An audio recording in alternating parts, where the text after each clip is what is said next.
Oh, here I am just talking away, and thanks, Mike. I appreciate it. Here I've just been talking, and no one is hearing anything because I've been on mute. Oh, thanks, Quantum and Mike. I wish I had seen that sooner. So, I have been talking about how the grass is not green, and I have been just talking away for how long have I been talking? 20 minutes. The grass is greenest where you water it because relationships and all the things. That explains why I'm not hearing the echo of me anywhere other than in the voices in my head. What a fun time. Oh, the voices in my head. So, as I was saying, happy Valentine's Day to one and all. I'm Paisley Wilde. This is the spaces between where the voices in my head are just sometimes not loud enough to tell me what's going on. So I appreciate you guys chiming in and telling me that I'm just not being very loud. Oh, blush. So, yes, talking about relationships and Valentine's Day, and where's the grass? Is it very green? And I may have to go back in and edit some of the video here after I'm done because, yes, there's 20 minutes of silence and me just gesturing emphatically because, yes, sadly, it's not speaking anything other than emphatically, unless you can read my lips, but you probably can't. So, yes, what am I talking about? So, relationships. So, I have spent a long time trying to figure out who I am, right? And what I was saying, and I'm gonna just kind of get to it because why not? When relationships happen, often we start out, we meet someone, right? And we journey on, we meet someone, and we're like, hey, boy, girl, boy, girl, whatever it is that we are doing, right? And we meet, we date, and we're like, oh, this is the person, this is the one, this is who we are, this is what we're going to do, right? And we either get married or we do the thing. Thanks, Mike. I appreciate the energy flow. It is healthy. And I'm actually in a good spot and it is very energetic. And so, anyways, as we meet, we move in, we get married, etc. And then we get to this point where we're no longer in that romantic flow where we're contributing so much energy and trying to develop the relationship. When you hit this point, it's like a plateau, if you will. And at that point, we are either, once we live together and we're married, it's like people forget to continue putting that same amount of energy into the relationship. And often people, either one person's at home and one person's going to work. That happens. Or both are going to work or school or what have you.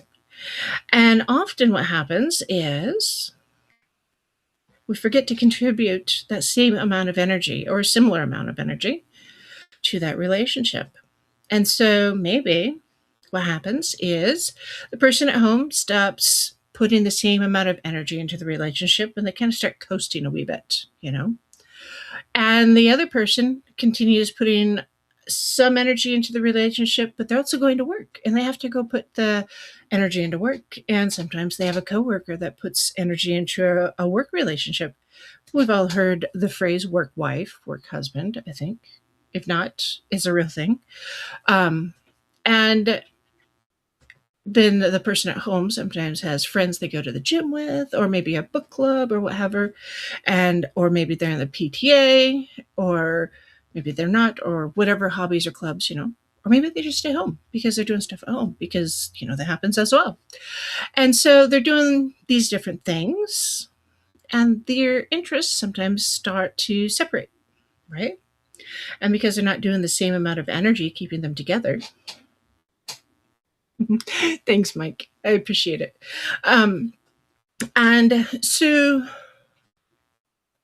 they are together in the morning. They're like, oh, hey, they're still connecting. And they go their separate ways throughout the day. And they come back in the evening at the end of the day. And sometimes one or the other doesn't have the same amount of energy to put back into the relationship. And because, oh, hey, the person at work was doing the flirting and putting energy into a work relationship. It's not necessarily cheating, it's just a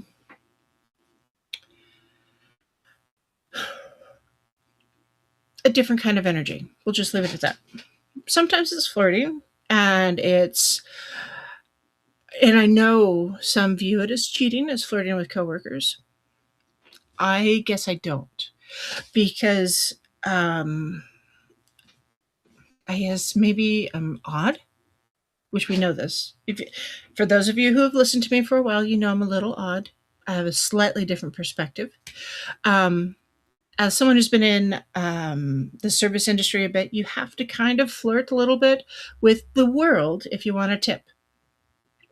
I was a waitress and a bartender for a while. Everybody expects you to flirt just a wee bit in order to tip you. It's just kind of one of those things.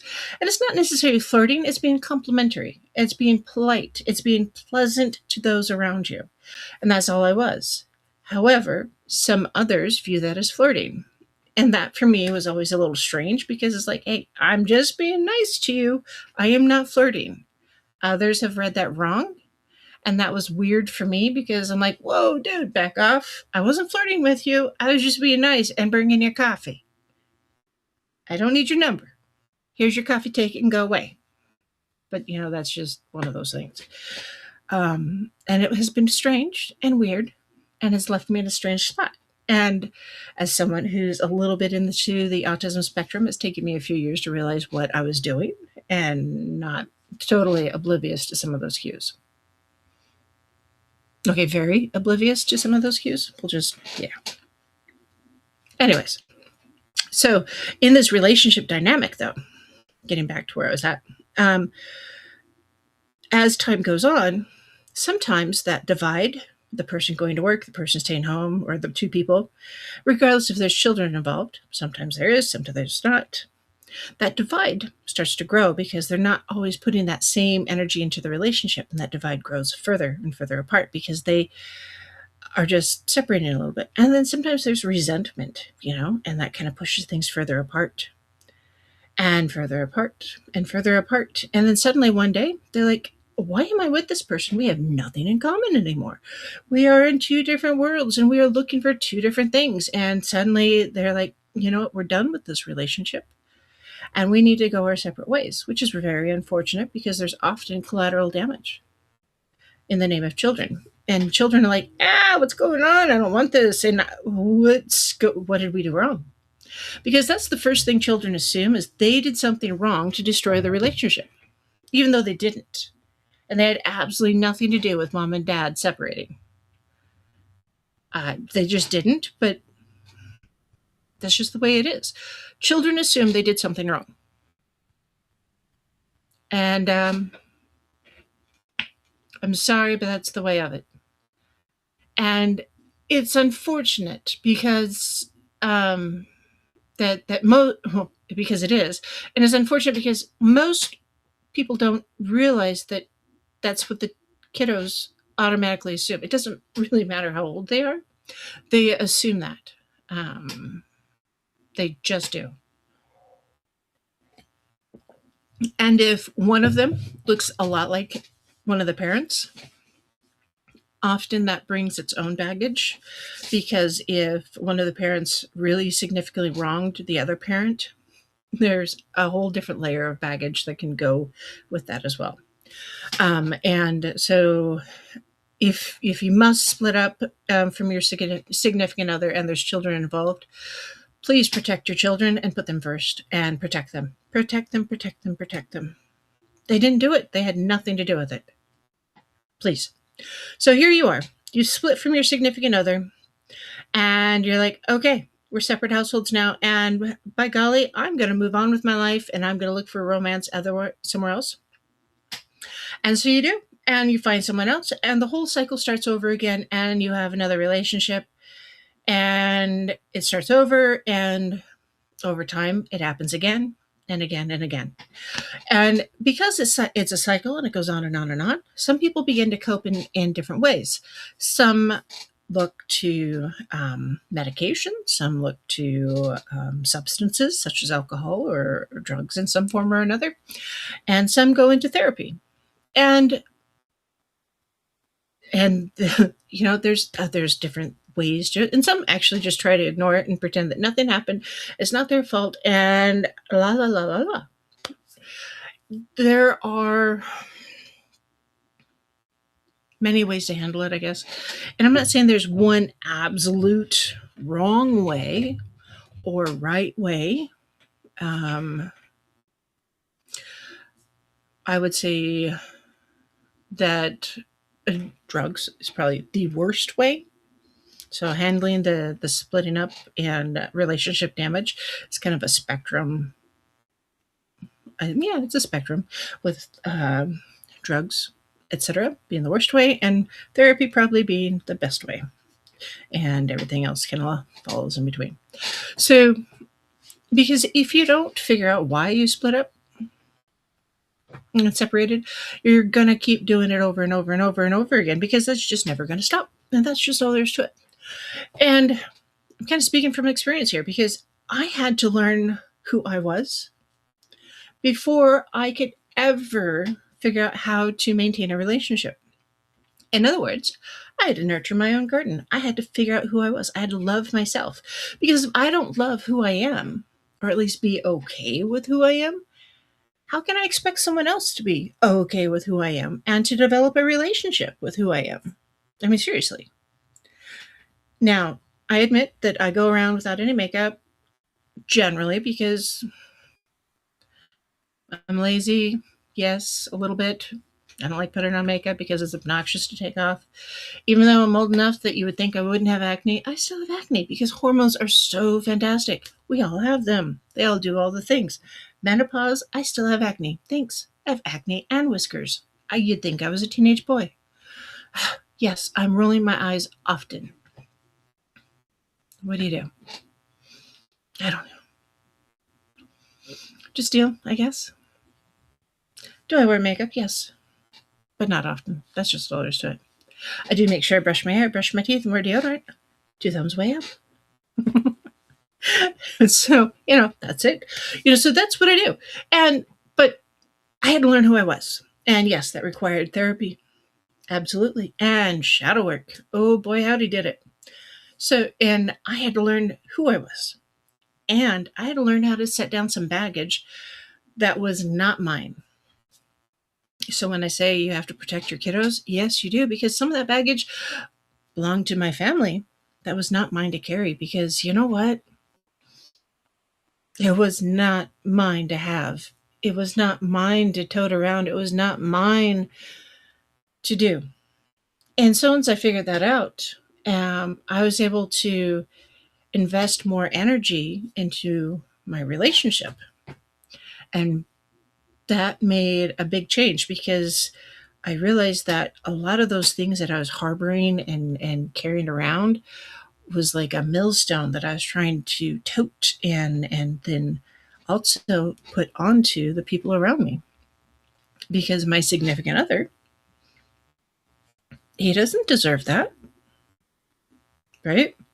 So if I'm trying to build up a relationship, why would I want to bury it under baggage from my past that doesn't belong there, right? So, in nurturing my own garden and building paths in my garden, if you will, I need to make sure that I am not, dragging stuff from other places. So, it's an active investment in myself, right? So, and that's a really big deal. You have to really make sure that you are doing the things for you so that you are bringing yourself, your whole self, into a relationship to move forward. And then when you have the relationship, it's a relationship is not a straight line, guys. Just like life is not a straight line. You're not born, grow up, meet someone, develop the relationship, have the kids, and then grow old and die. That's just not the way of it. It winds around, it does all the things. It's up, it's down, it just does everything and nothing. Thank you, Mini Me. Yes. Ooh, she brought me food. Smells good. Yep. She made puff pastry by hand. Ooh, it's even flaky. Oh, look at that. I have to show you guys. Look at this. She made puff pastry. Yeah. Mmm. Wow. I'm impressed. Mini Me did good. With chocolate. I have good kids. All of my kids are good. Nummy, nummy, nummy. So, anyways.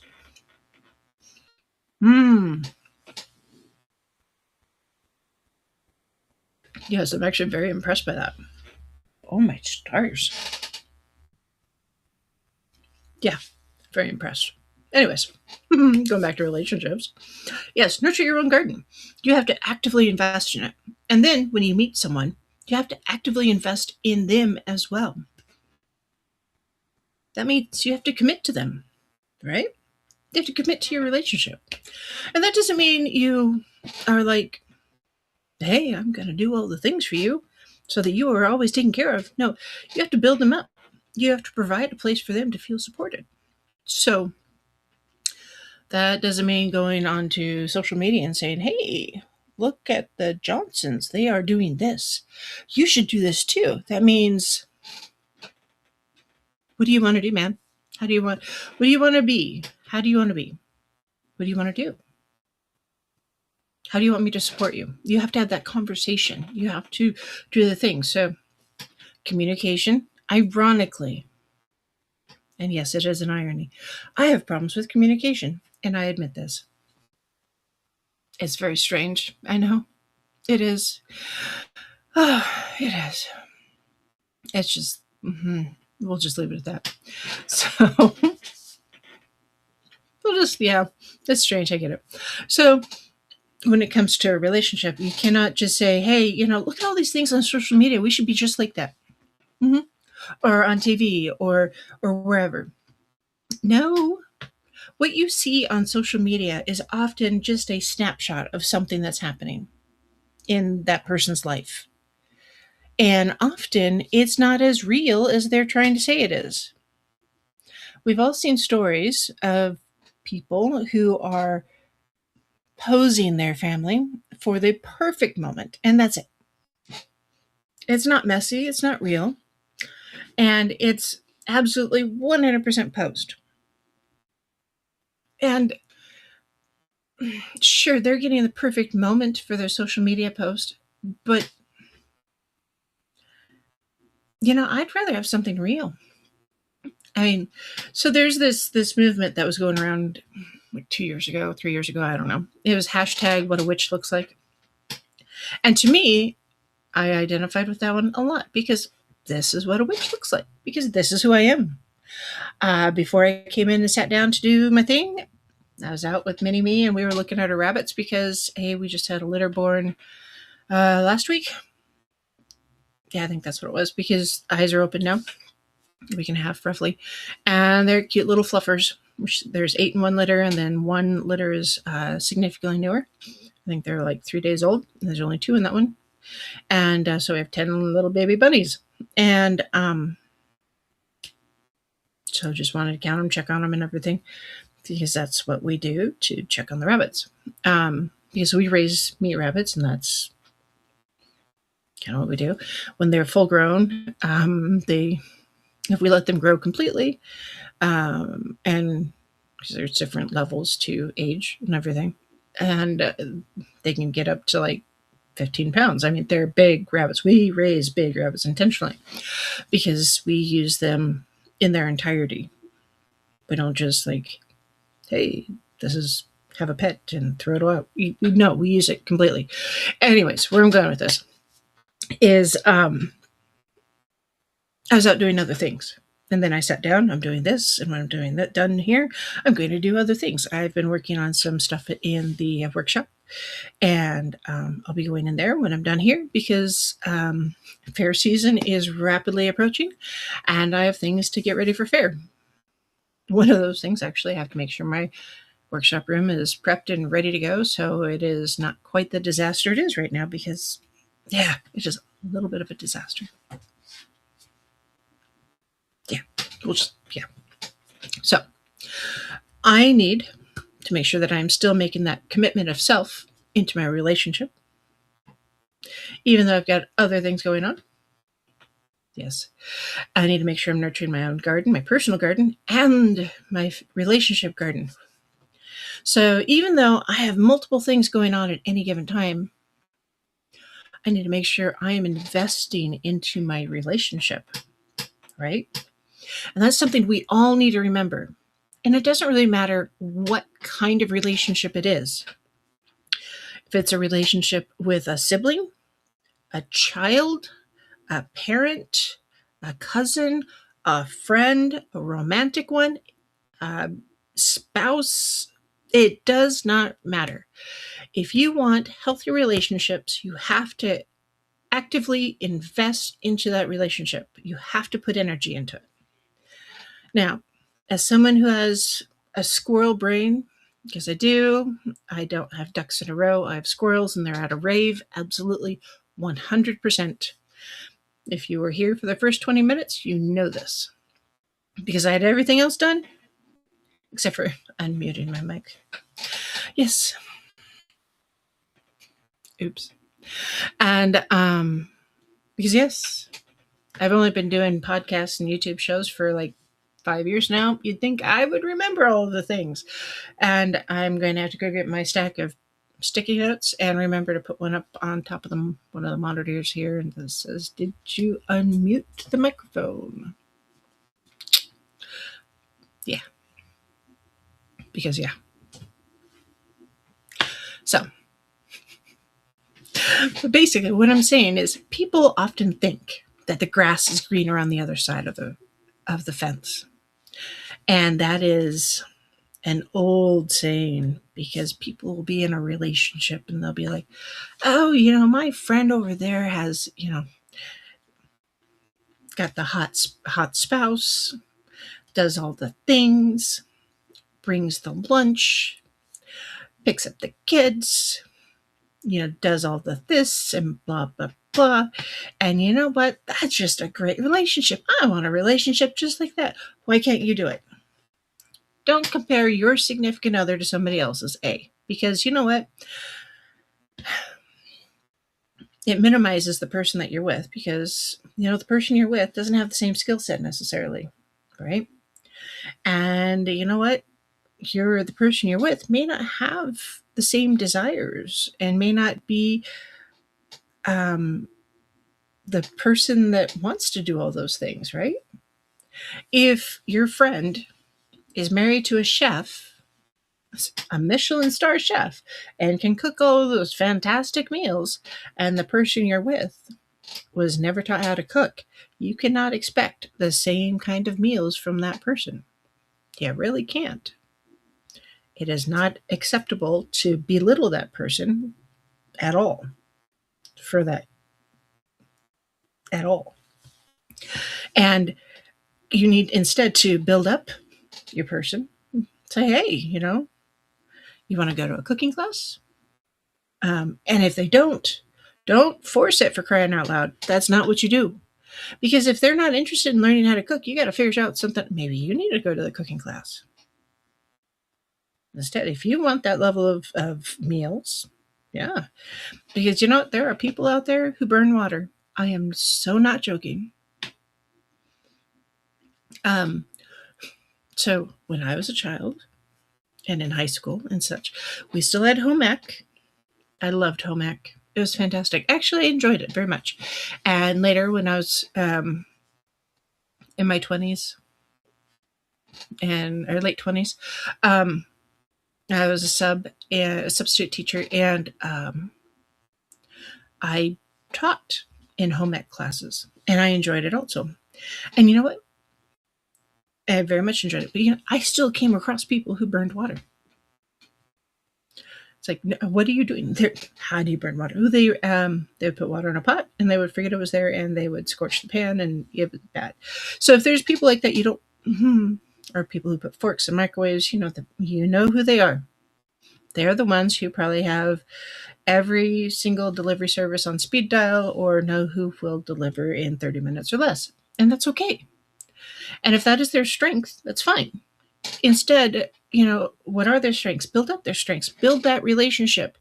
Build that partnership instead. What is their personal growth? What are their goals? Instead of what you want for them, what do they want for them? That is more important. Because you know what? So many of us are like, hey, I want you to do this. I want you to do that. And I want you to do this. And I want you to prioritize that. And I want you to prioritize this. And this is my to-do list for you.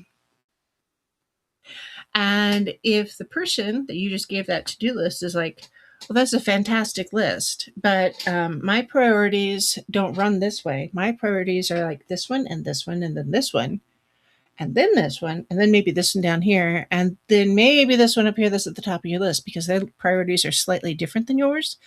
You maybe need to sit down and discuss the list differently because you guys are not on the same page at all. So that's why you need to have that communication. So yes, I've gone to therapy. I've talked about communication and how to communicate better because it's important. Because it is important.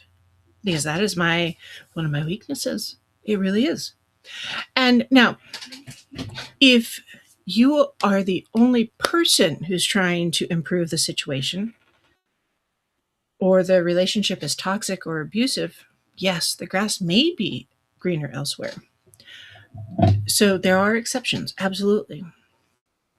But in the harsh reality, the harsh light of full day, or the harsh moonlight, however you want to look at it, often we need to stop focusing on the flaws of our partners, our friends, our loved ones, the people around us. And instead we need to look at the communication and the appreciation and helping people to work through the challenges that they have and rather than expecting them to just overcome those challenges with no help. Because often, just a simple, hey, how you doing? Will help someone. Seriously. That simple affection, simple hello can do more good than you can possibly understand. So when I was still working at a 9-to-5 type job, even though I was doing dispute resolution, I told folks that they needed to be pleasant and nice to the folks that they talked to, because often that might be the only nice person that they spoke to during the day. It was a call center type job. And when asked why, it's like, because one, some of the folks that we spoke to were older and sometimes confused by things. And that's kind of sad, but true. Because a lot of older folks do tend to be on the phone more than younger generations. But it's just one of those things where you need to make sure you are pleasant on the phone. If you smile when you're on the phone, it comes through in your voice. Because the stretching of your facial muscles changes the pitch of your voice. I don't know if you knew that, but it does. Just like gesturing with my hands so much changes my posture and how I move around and what I'm doing. Yes, it does. And so as you're speaking to someone, remember to smile.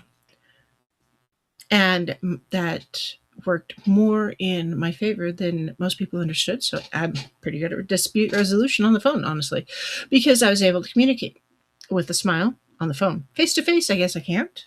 Or well, I can. It was just harder. But I'm getting better at it. Telling you, man, it takes a little work. But so when it comes to relationships, though, you need to approach people the same way. And your relationships and your friends and your family, your loved ones, like, hey, how's it going?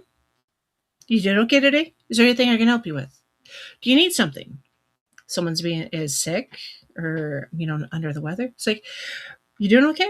Do you need something? Do you need a hug? Sometimes people just need the blasted hug, guys and gals. Seriously. A hug a day? We, as people, need hugs. I don't know if you knew that. I mean, there's been studies out there that we need that physical affection of a hug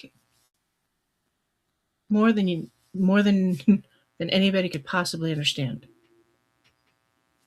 Seriously. It is insane how much physical affection that we need. So when you deprive your family, your children, your significant other of a hug a day, you're depriving them of basic affection. And we need that. Like, we need that affection because that is our way of connecting with you. And that is our way of communicating safety to our loved ones and acceptance to our loved ones. Now, I understand there are a certain demographic of people that have problems with physical touch, and that's a little different. So it has to be accepted physical touch, and you can't force someone to take a hug. Yeah, I'm just saying, because that's just all there is to it. So yes, there are exceptions. So when it comes to relationships, because Valentine's Day, regardless of whether you're single or with someone, should be more about relationships rather than Cupid and the Hallmark love, because that's not real. It just isn't. The Hallmark Channel, bless their hearts, they do a great job of selling love stories. They really do. They really do. Because everybody wants to see the love stories and the happy ever afters and the Prince Charming getting the princess, or the shop girl getting the prince, or the shop boy getting the princess, or whatever it is, They want to see the happy ever after. Because yeah, everybody loves a happy ever after. As I said before you guys heard me turn the microphone on, I have actually read a couple books where the happy ever after didn't actually happen. I was shocked. It was fantastic. I loved it. A couple of romance novels. I don't even remember what they were now, but they stuck in my brain because the romance novels did not have a happy ever after. It was shocking. Oh, loved it. Because it was fantastic. Fantastic. So yeah. And, sometimes you need that, that weird, fantastic energy. That was a twist on a story that I didn't anticipate. But I'm a book dragon, though, and I love stories. I read about 5 books a week, roughly. Give or take a book or two. Depends on the book. So when it comes to relationships, the grass may look greener on the other side. Sometimes it's because there's a lot of bullshit over there. Because if you're looking at social media, like TikTok, Facebook, etc., it's because there's a lot of crap going into whatever's being posted, right? That's all there's to it. But if you want the grass to be greener on your own side, it's because you need to tend your own garden. That means tend your own relationships. Water your own garden. Pull the weeds out. That means if there's toxic people in your life, do you really need them? If they're sucking the energy out of you or taking up time that you really don't have to give to your own relationships that are healthy, that are important to you, is that something you really need? Because we all have those relationships that take up a lot of time and energy and patience and interrupt things that are important to us. I mean, they are there. Sometimes it's a job. It's your supervisor. It's your manager. My husband had a job at one point. That was that person. Oh boy, howdy was it. And now he's not there, and he's a lot happier. Makes more money too. It's interesting how that works out. right? So when it comes to that, though, take care of the relationships you have. Put your time and energy into it. And if you are the one at home, sometimes you have to do the little extra. And so if you were working and you're not working, and maybe you have the ball gowns, maybe you have the princess dresses, maybe you have the prom dresses from when you were in school. Garden in them. Dress up. Do the things outside. If you're a farm kid and you've got a bunch of pretty dresses, go do chores in the pretty dresses. Why not? Wear the dress. Do the things. Why not? Go check the mail wearing the gloves up to your elbows and the tiara with all the makeup. Do it. The goats are not going to judge you. The chickens don't care. So what? I mean, sure, you can walk around in jeans and t-shirts and or leggings and hoodies and all the stuff. But after a while, it becomes too comfortable and you get overly comfortable with yourself. Absolutely. And you forget how to take care of yourself sometimes and you become complacent. And that complacency is the worst thing you can have in a relationship because you forget to care for yourself and you forget to care for your significant others and the people around you. And then that's when the grass becomes greener on the other side. And who wants that? I know that I don't need to hop the fence. One, I'm old enough that I shouldn't be hopping fences. I can't climb them either. That's what wire cutters are for. But no, seriously, take care of yourself. Commit to the relationships that you have. Don't look for something better because you know what? Could there be better out there? Yeah, sure. Maybe. Maybe not. What if what you have is better? You just need to focus on it. Now, toxic, abusive relationships, those are 100% the exception. And if you are in an abusive relationship, you need to get out of it as soon as possible. And if you think, but you know what? I don't think it's quite abusive. I don't think it's quite toxic. It's almost abusive. If you think it's almost abusive, it is. Period. Almost toxic? Nope, it is. There's no such thing as almost when it comes to those kinds of relationships, period. And if you have questions, send me an email. It's wildpaisley@gmail.com. That's WILDEPAISLEY@gmail.com. Explain what's going on, and I'll let you know. I'll tell you if it's abusive or not. And if you need help, I will help you find what you need because I will help you. That's just all there is to it. Period. Period. If you have questions, let me know. Show ideas, let me know. Um, I mean, seriously. Uh, yes, I'm a witch and a pagan. If you have questions about that, let me know. But seriously, support your relationship, build your relationships. Hold your friends and family close, your loved ones close. And sometimes family, by the way, is not necessarily the one you're born into. Sometimes it's the one you build. Sometimes it's both. Because yes. And, don't compare your loved ones to what you see on TV. Unless you're doing it with a lot of sarcasm and snark.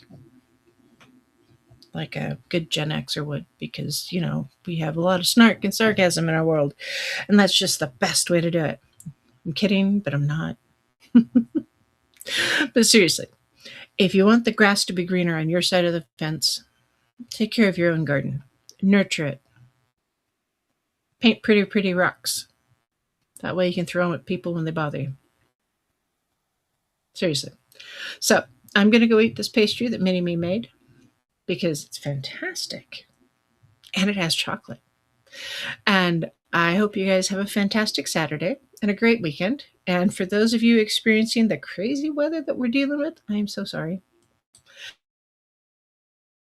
So thanks for joining me. And I hope you enjoy the really fun energy I had for the first 20 minutes, even though you couldn't hear a single thing I said. So, merry meet and merry part and merry meet again. And I'll see you next time. And have a great day. And I hope you had a really good Friday the 13th yesterday.